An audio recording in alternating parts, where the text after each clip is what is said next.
Students, my today's lecture is on zeolites shape selective catalysts.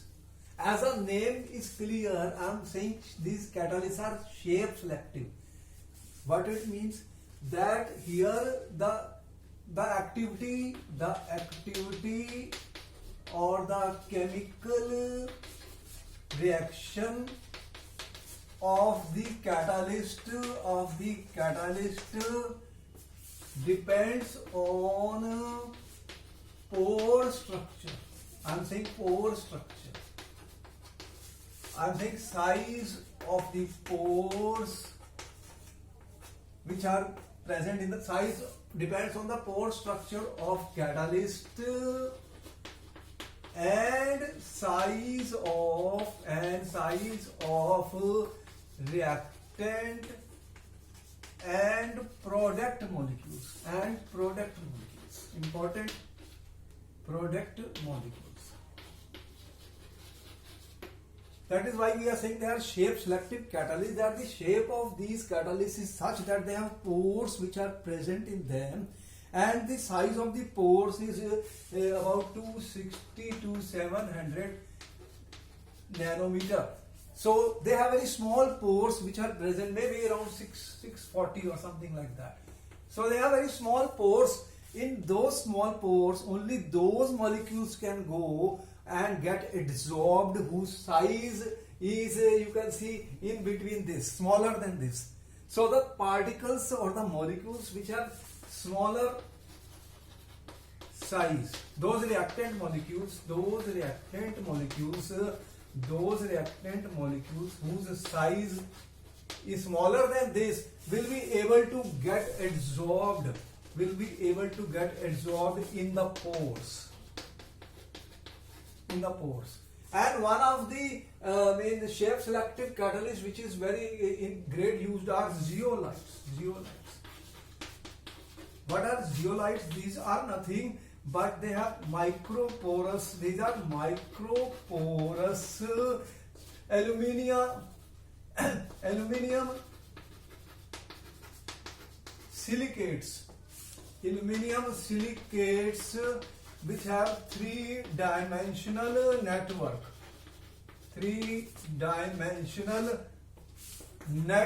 structure. Let me tell you what it means. You know that we are talking about silicates. I am talking of silicates. What are silicates? In which silicon is surrounded tetrahedrally by 4 oxygen atoms. So you have silicates. You know what are silicates? These are my silicates. The silicon surrounded by 4 oxygen tetrahedrally. This is a 3-dimensional structure. And what happens? Few of the silicon are replaced by the aluminium. And then further this, and here silicon further. So what is happening? You can see that we are having certain silicon atoms being replaced by the aluminium atoms, 3-dimensional network. So there is a 3-dimensional network. Certain silicon atoms have been replaced by aluminium, and these are the general formula of this is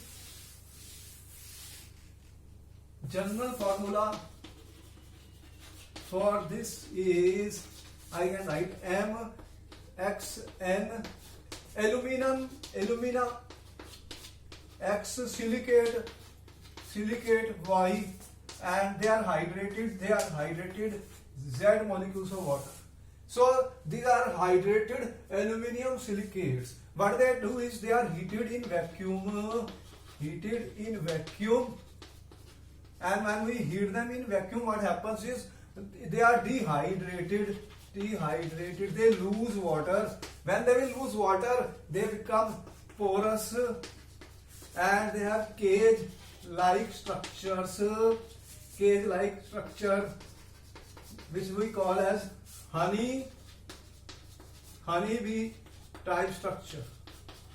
So they have honey bee type structure, and they have got holes, empty spaces inside the cage. They have holes holes inside the cage, the size of which we have told you. There are holes, there are empty spaces inside the cage type of structure, which we already told you, around 260 nanometer size, which is there, 260 to 740. So there is the size is 260 to 740 picometer.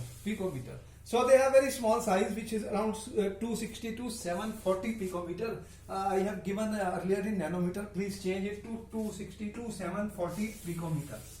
So the molecules of the reactants which are smaller in size than this, they can be absorbed in this honeycomb,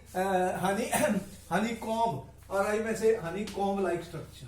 Honeycomb-like structure. So in this the molecules will be absorbed, and the molecules which are bigger in size cannot be absorbed in this 260 to 740 picometer size. You can see that these are very useful because a large number of reactions can be catalyzed by the zeolites.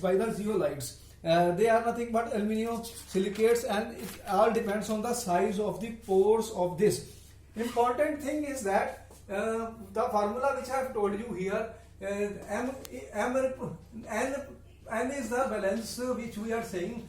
For example, so Na plus, if I have metal M plus is Na plus could be there, or you have something like this. If I have N is equal to plus 2, then there could be calcium 2 plus ion. So such a type of ions could be there, which we have sodium, potassium, or 2 plus ions.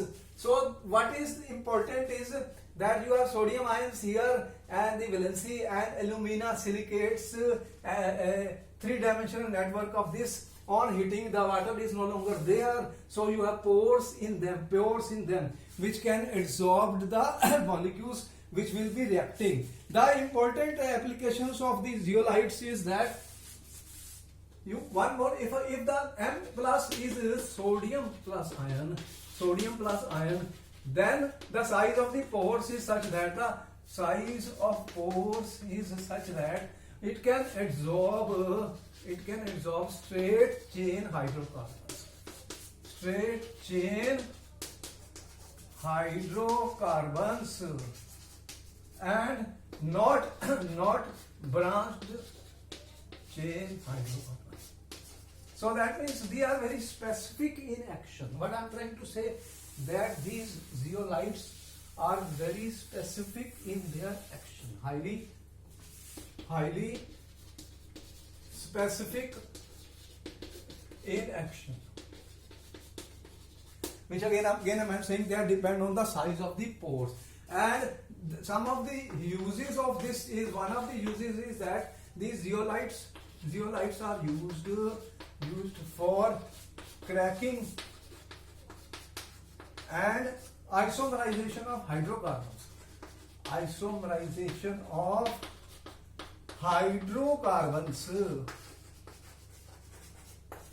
And one of the important zeolite, which is called ZSM5.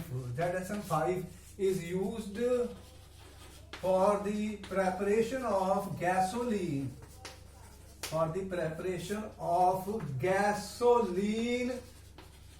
From alcohols. So you have alcohols and you heat them with ZSM5. ZSM5 is a zeolite catalyst. What will be the result of this? It will be able to produce hydrocarbons.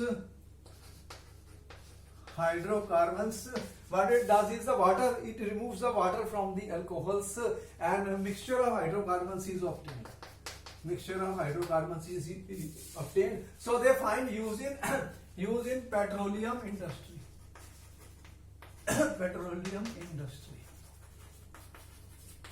So students, in this lecture I will explain to you what are shape selective catalysts. Their activity depends on the shape and size of the reactant molecules and product molecules, and also on the size of the pores, and what is the general formula, and what are the uses and applications of the zeolites, which we are saying are nothing but microporous aluminosilicates having three-dimensional network of structures. Okay, students, I will meet you in my next class where I will talk about enzyme catalysis.